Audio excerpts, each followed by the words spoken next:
The metal walls of Nexus 7 trading station hummed with the usual buzz of 1,000 different species going about their business. Floating screens displayed trade prices, arrival times, and safety warnings in dozens of languages. Among the crowd, Tom Walker stood out, not because he wanted to, but because he couldn't help it. Humans always stood out. Being from Earth, a place other species called a death world, made him different. Where others saw danger, he saw Tuesday. Where they installed triple safety systems, he packed duct tape. Right now, he was enjoying a drink at Star Cluster Bar, a place where traders from across the galaxy came to strike deals and share stories. His first mate, Blue, sat beside him, the crystalline alien's transparent body reflecting the bar's colorful lights. Blue had worked with Tom for 3 years and still couldn't decide if humans were brave or just crazy. Probably both. "Tom, you really shouldn't drink that Earth beer here." Blue's voice chimed like wind through crystal. "The other species think it's engine cleaner. Last week, someone reported you to station security for consuming toxic substances." Tom laughed, taking another sip. "Yeah, and their faces when the security officer turned out to be human too. Priceless." He waved at a group of tentacled merchants who were staring at him in horror. They quickly turned away, their color-changing skin flickering with embarrassment. The bar's peaceful atmosphere changed when Rich walked in. Everyone knew Rich, the merchant who'd made his fortune selling safety equipment to ships crossing dangerous sectors. His species looked like a cross between a peacock and a business suit, all sharp lines and shimmering colors.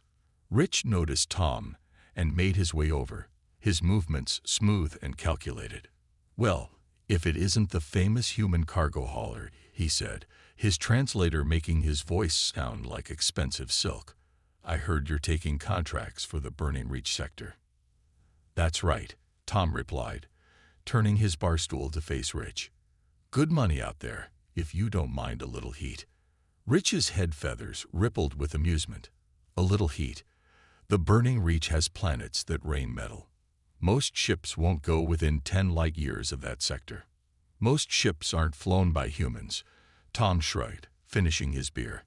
He could feel Blue tensing beside him, probably because his friend knew what was coming.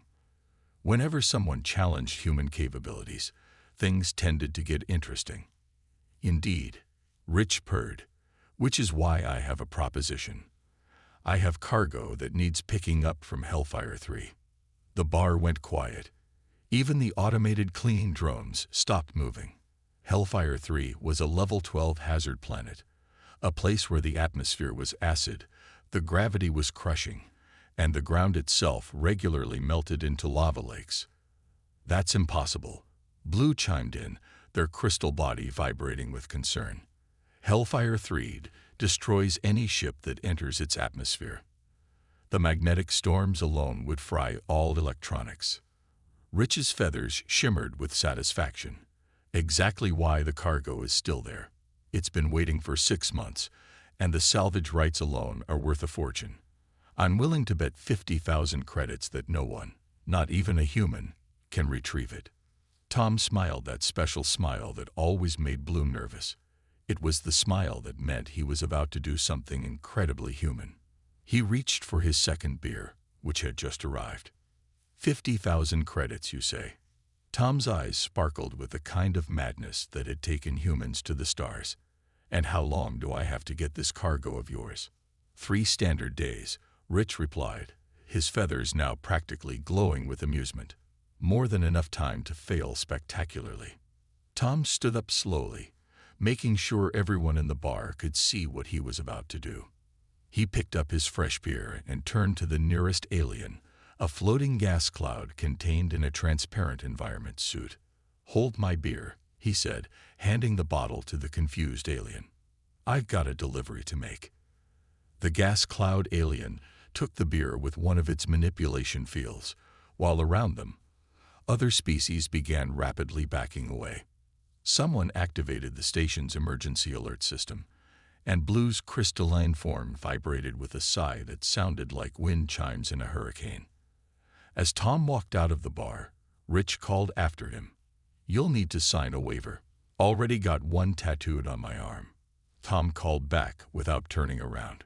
Standard human spacer procedure. In the following chaos of evacuating aliens and blaring safety warnings, Blue hurried after their captain, already calculating how to explain this to the insurance company.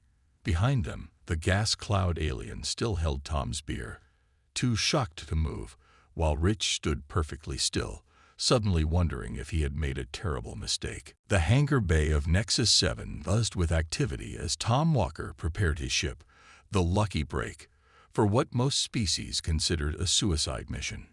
Blue followed him around, reading safety regulations from a floating screen, while Tom cheerfully ignored every single one. "Captain, please." Blue's crystal body flickered with stress patterns.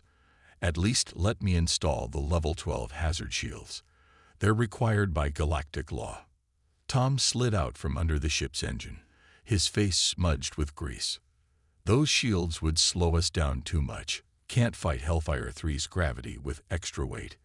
He patted the ship's hull. The Lucky Break's got good old-fashioned heat plating. Sometimes the old ways are better. A small crowd had gathered to watch the preparations. Most were betting on how quickly Tom would die. A few were betting on how spectacularly.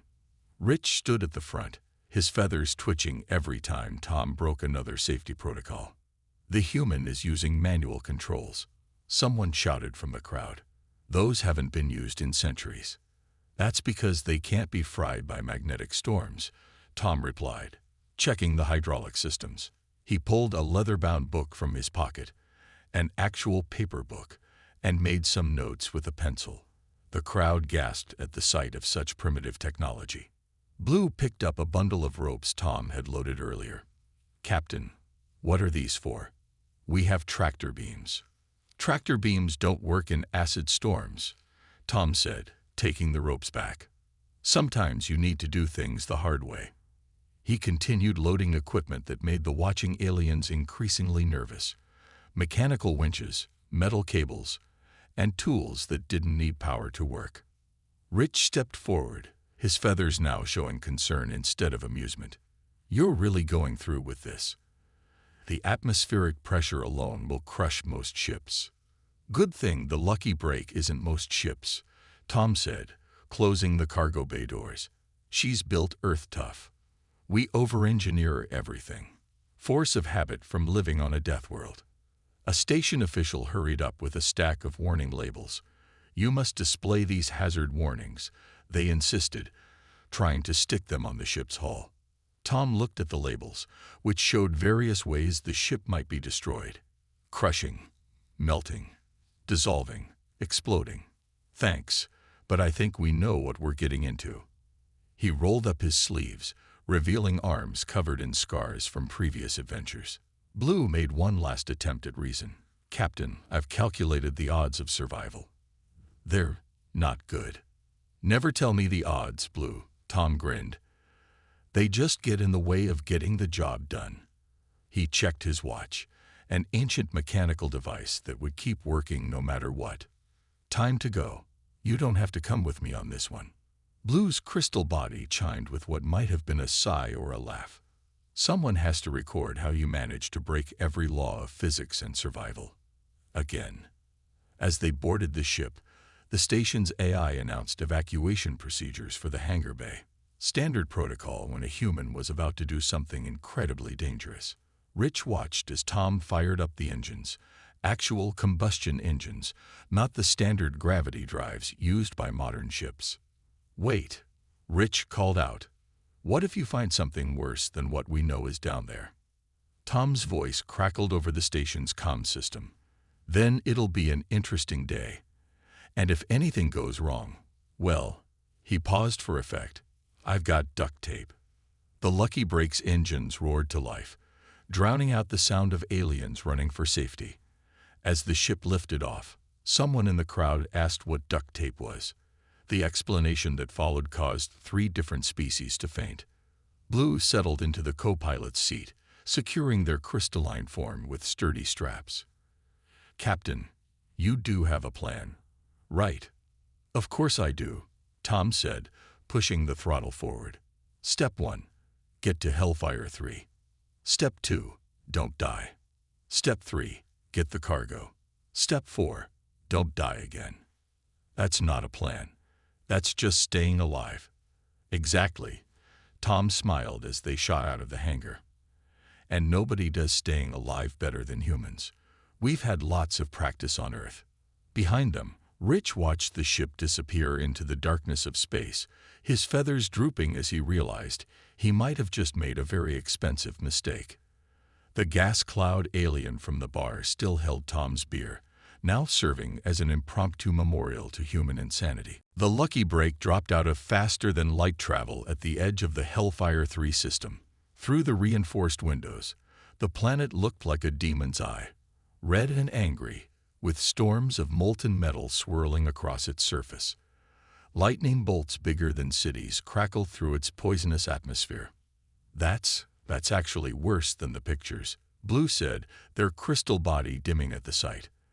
Their sensors were already overloading from the magnetic interference. Tom checked his mechanical instruments, the old-fashioned needle swinging wildly. Reminds me of that summer barbecue back in Texas. He pulled up a paper map and started marking their entry route with a pencil. See those dark spots between the storms? That's our way in. The ship's radio crackled. Most of the words were lost in static, but they could make out "turn back" and "certain death." 3 different rescue services were already on standby, betting on where they'd have to pick up the pieces. Approaching magnetic storm zone, Blue announced, watching their modern equipment fail one system at a time. All electronic navigation is dead. Communication systems offline. Shield systems. Wait, we don't have those. Tom nodded, looking perfectly calm as he gripped the manual controls. Just like flying through a hurricane back home. Except the rain is made of metal, and the wind is acid. No big deal. He pulled a worn leather flying cap from his pocket and put it on, ready for some fun. The lucky break plunged into Hellfire 3's atmosphere. The ship shook violently as streams of liquid metal pelted the hull. The heat-resistant plating turned cherry red, then white-hot. Warning lights would have been flashing if they still had power to the warning systems. "Captain," Blue's voice chimed in panic. "The hull temperature is beyond measurable limits." "Don't worry about what we can't measure," Tom said, wrestling with the controls. "Worry about what we can do. Pass me that roll of duct tape. The landing gear's getting loose." They dropped through layers of storms, each worse than the last. Lightning struck the ship repeatedly, but the rubber insulation Tom had insisted on installing, despite being centuries out of date, kept them from frying. The lucky break lived up to its name, barely avoiding columns of rising lava and clouds of acid that could dissolve most metals. There, Tom pointed at a relatively flat piece of surface between 2 active volcanoes.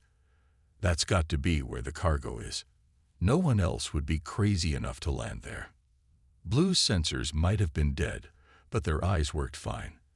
"Those aren't volcanoes, Captain. They're geysers. And they're about to." The ground erupted.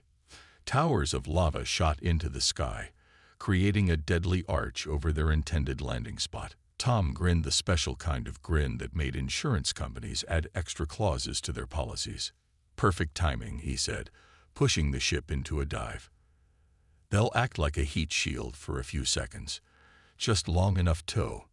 The lucky break screamed through the arch of lava, the whole coating sizzling but holding. They hit the ground hard, skidding across the rocky surface. Tom threw out the emergency anchor, a huge piece of metal that dug into the ground, sending up sparks and slowly bringing them to a stop mere meters from a bubbling pit of acid. In the sudden quiet, Blue finally remembered to restart their breathing simulation. We actually landed. How did you know that would work?" Tom was already pulling on his heavily modified environment suit. "Simple physics. Learned it surfing volcanic waves on Earth." He checked his mechanical air pressure gauge. "Besides, I didn't know it would work. I just knew we'd either land or make a really impressive crater." Through the thick windows, they could see the cargo container half buried in rocky soil. But there was something else. Fresh marks in the ground around it, and lights that shouldn't be working in these conditions. "Captain," Blue said, their crystal structure picking up vibrations through the ship's hull. "I don't think we're alone down here." Tom finished sealing his suit and grabbed his toolkit. Good. It was starting to feel too easy. He patted the ship's hull one last time. "Keep her warm for us, will you? This shouldn't take long." As they prepared to step out into one of the most hostile environments in known space, Blue couldn't help but notice that Tom was humming an old Earth tune, something about Highway to Hell. Tom's boots crunched on the black glass surface of Hellfire 3. Each step had to be careful. The ground wasn't just hot enough to melt metal, it was breaking apart under the planet's constant quakes. Blue followed behind him, their crystalline body glowing faintly in the red darkness. "Captain, my outer shell is already starting to crack," Blue reported, the words coming through their suit's mechanical radio. "No electronics worked in this magnetic storm. We have maybe 20 minutes before I start losing structural integrity." "Noted," Tom said, checking his pocket watch through his suit's window. "Plenty of time." He pulled out a folded paper map, holding it down against the hot wind. The cargo container was only 50 meters away, but on Hellfire 3, 50 meters might as well be 50 miles. They were halfway there when the first problem hit. A geyser of acid erupted from a crack in the ground, cutting off their path. Tom didn't even break stride. He just pulled out a roll of heat-resistant fabric and threw it across the stream, creating a makeshift bridge. "That's not going to hold," Blue protested. "Doesn't need to hold long," Tom replied, running across. "Just needs to hold once." The second problem came from above. The magnetic storms were throwing chunks of metal around like rain, and one piece struck Tom's oxygen tank. The impact sent him sprawling, and the gauge started dropping. "Captain." Blue moved to help, but Tom waved them off. "Save your strength," he said, pulling out his repair kit. "Just another day at the office." He slapped a patch on the tank, then wrapped it with layer after layer of duct tape. The gauge stopped dropping. They reached the cargo container, but that's when they found the third problem. The container's lock wasn't broken. It was open. And inside, "Those are mining droids," Blue said, their crystal structure vibrating with concern. "But they're not any design I've seen before." Tom examined the strange machines. They were built low to the ground, with thick armor and tracks instead of anti-gravity units. "They're not droids," he said. "They're remote-controlled, old Earth style." He pointed to the thick cables running from the machines into a dark tunnel. "Someone's down here, using our tech to survive the magnetic storms." A tremor shook the ground, stronger than before. Blue's surface was starting to show stress lines from the heat. "Captain, we need to go. The planet's getting more unstable." That's when they heard it, a tapping sound coming from the tunnel. 3 taps, 3 long taps, 3 short taps. Tom's eyes widened behind his faceplate. "That's an SOS," he said, already moving toward the tunnel. "Old Earth distress signal. Someone's alive down there." "Captain." "No." Blue grabbed his arm. "We barely have enough air to get back to the ship." Tom unclipped his spare oxygen tank and handed it to Blue. "Then I better move fast." He pulled out a coil of rope and tied it around his waist, handing the other end to Blue. "If I give 3 tugs, pull me out. If I give 4 tugs, pull harder. And if you give 5 tugs." "Then I found something really interesting," Tom grinned, before disappearing into the tunnel. The next 10 minutes were the longest of Blue's life. They counted seconds, watched their shell crack in the heat, and kept the rope ready. The ground shook harder, and in the distance, a volcano began to wake up. Finally, the rope moved. 4 tugs, hard and desperate. Blue pulled, their crystal muscles straining. Tom emerged from the tunnel backward, dragging something. No, someone. Another human, wearing a battered suit covered in makeshift repairs. "Meet Jack," Tom said, helping the weakened figure to their feet. Seems Rich wasn't the first one to try this delivery, just the first one to bet on a Deathworlder to make it. Another tremor, bigger than before. Part of the ground collapsed into a pool of lava, taking the cargo containers back half with it. Jack pointed urgently at the remaining mining machines. The cargo, the rescued human croaked through their suit radio. It's in the droids. All of it. Was trying to drive them out when the storms fried the controls. Tom looked at the machines, then at the growing volcanic eruption, then at Blue's cracking crystal form. He pulled out his last roll of duct tape. Well then, he said, guess we better get creative. The ground shook harder as Tom circled the mining machines, his mind working faster than the approaching lava flow. Jack leaned against Blue, both of their environment suits showing signs of the planet's brutal conditions. They had maybe 10 minutes before everything went from bad to impossible. The machine's batteries are dead, Jack explained, voice rough from weeks of breathing recycled air. Been trying to jump-start them, but the magnetic storms fry anything electronic. Tom pulled open one of the machine's panels, revealing a mess of wires and makeshift repairs. Who needs batteries? He yanked out several cables, then reached into his toolkit. On Earth, we had cars running on potato power during the resource wars. This isn't much different. Blue's crystal body was developing more stress cracks by the second. Captain, whatever you're planning, please plan faster. My structural integrity is reaching critical levels. Tom pulled out several chemical heat packs, the kind used in emergency survival kits. He cracked them all at once, then wired them into the mining machine's power system. Basic thermodynamics. Heat difference creates power. And this planet's got nothing but heat differences. The machine sputtered to life, its tracks grinding against the glassy ground. Tom quickly moved to the next one, repeating the process. Jack, can you still drive these things? Been practicing in my dreams for the past month, Jack replied, already climbing into the first machine's control seat. The ground cracked open nearby, releasing a geyser of superheated steam. Blue helped Tom wire up the third machine, their crystalline hands moving with precise efficiency despite the deteriorating conditions. Captain, my sensors indicate the volcano will erupt in approximately 7 minutes. Perfect, Tom said, finishing the last connection. We only need 6. He pulled out his coil of rope and began tying the machines together in a line. Jack, you take the lead. Blue, you're in the middle. I'll take the rear and keep everything powered. They started moving, the makeshift convoy grinding across the hellish landscape. Every few hundred meters, Tom had to replace the chemical packs as they burned out.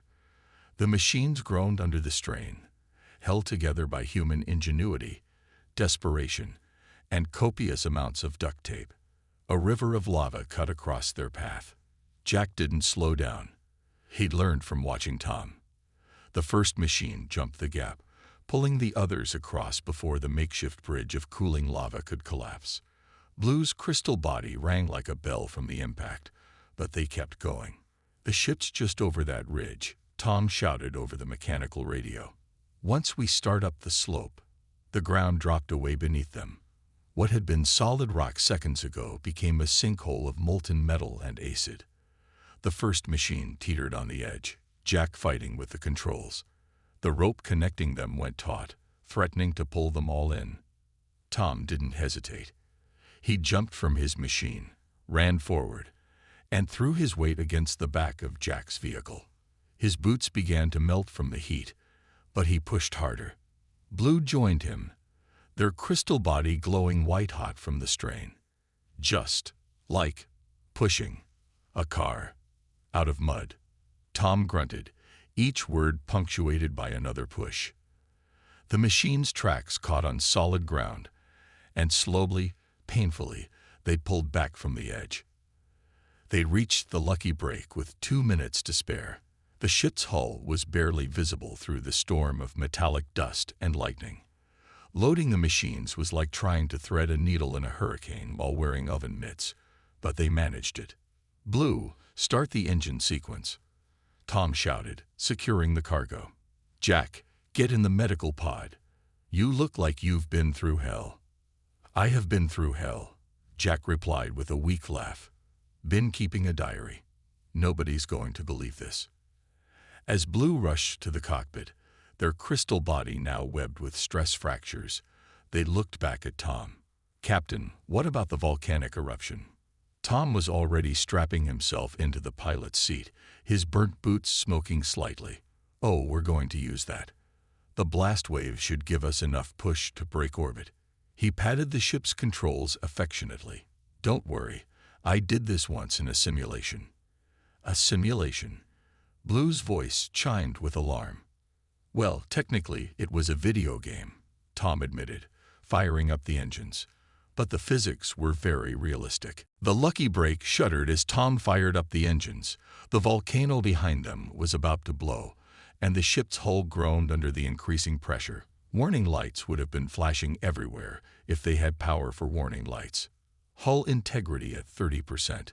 Blue called out, their crystal body now resembling cracked glass more than their usual clear form. The acid storms have eaten through our outer layer. In the medical pod, Jack was strapped down, still clutching his diary. You know, he said, his voice weak but amused, when I wrote my will, I really didn't expect to die in a crazy escape attempt after being rescued by an even crazier human. Nobody's dying today, Tom said, his hands dancing over the manual controls. Blue, route all remaining power to the rear shields. Jack, hold on to that diary. Rich is going to want proof when he pays up. The volcano erupted. Not with the usual fire and smoke of Earth volcanoes, but with a column of liquid metal and plasma that turned the sky into an ocean of fire. The Lucky Break's sensors would have been overwhelmed if they weren't already dead. Tom pulled back on the controls, pointing the ship's nose up. Here comes the fun part. The blast wave hit them like a hammer, sending them spinning through the metallic storm. Tom wrestled with the stick, using the planet's magnetic field like a slingshot. Captain, Blue's voice chimed in panic. The hull temperature is. Don't tell me the temperature, Tom shouted back, turning the ship's spin into a controlled spiral. Tell me if you see any gaps in the storm up ahead. Blue's cracked crystal structure caught the light of another lightning bolt. There, 40 degrees to port, between those two magnetic whirlpools. The ship rocketed through the gap, riding the edge of the volcanic blast wave. Parts of the outer hull peeled away like burning paper, but the reinforced frame held. Tom had insisted on triple welding every joint, another wasteful human habit that was now saving their lives. They broke through the upper atmosphere, but their problems weren't over. The magnetic storms had completely drained their main power cells. They were flying on backup systems and momentum, with barely enough juice to keep the air recyclers running. We've got incoming, Blue announced, peering through a viewport since their sensors were fried. Rescue ships. They're turning around. Tom laughed, checking their trajectory on his mechanical instruments. Can't blame them. We probably look like a flying piece of scrap metal on fire. He pulled out his emergency radio, an ancient hand-cranked device that looked like it belonged in a museum. Time to call for a tow. The radio crackled to life, powered by nothing but spring tension and human stubbornness. Tom's voice went out across all frequencies.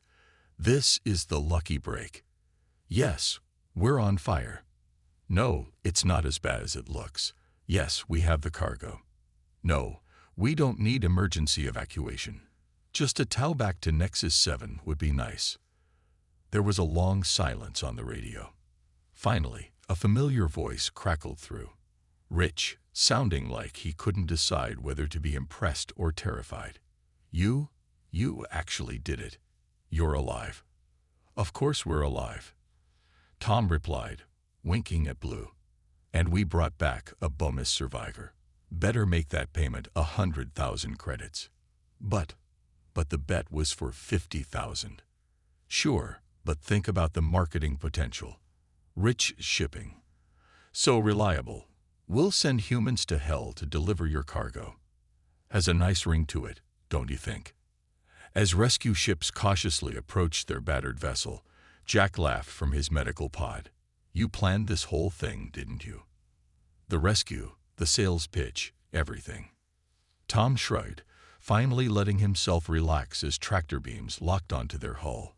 Let's just say that on Earth, we learn to multitask. When life gives you a deadly mission on a hell planet, you might as well turn it into a business opportunity. Blue's crystal body chimed with what might have been laughter or hysteria. Captain, I've been meaning to ask, what exactly was in those cargo containers that made it worth all this? Tom grinned, pulling up the manifest on a scorched paper sheet. Would you believe it? Coffee beans. Apparently, they're the only ones that can survive being roasted on Hellfire 3. Rich is going to make a fortune selling authentic hell-roasted coffee to thrill-seeking aliens. All this for coffee? Blue's crystal structure actually stopped cracking from pure shock. Welcome to human culture, Blue, Jack called out. Where there's coffee, there's a way. The star cluster bar on Nexus 7 was packed tighter than a compression coil. Word had spread fast about the human who survived Hellfire 3, and everyone wanted to hear the story firsthand. Tom sat at his usual spot, looking surprisingly relaxed for someone who'd recently flown through liquid metal storms. The lucky break was still in the repair dock, looking like it had been chewed up by a star and spit out again. Insurance adjusters had taken one look at it and immediately updated their policies to include a no humans clause.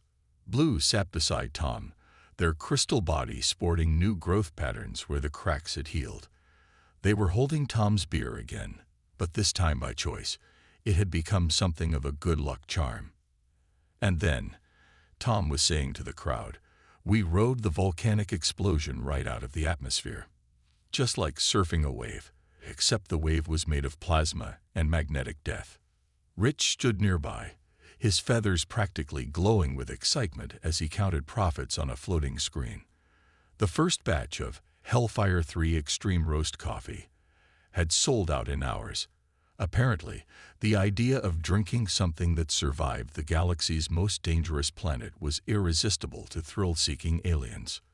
The best part, Jack added from his seat, looking much healthier after proper medical care, was when he fixed the mining machines with chemical hand warmers and duct tape.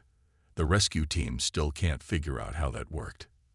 A young alien raised one of their tentacles. But why didn't you use standard emergency protocols? Because standard protocols are written for standard situations, Tom explained, taking his beer back from Blue. Earth taught us that survival doesn't care about protocols.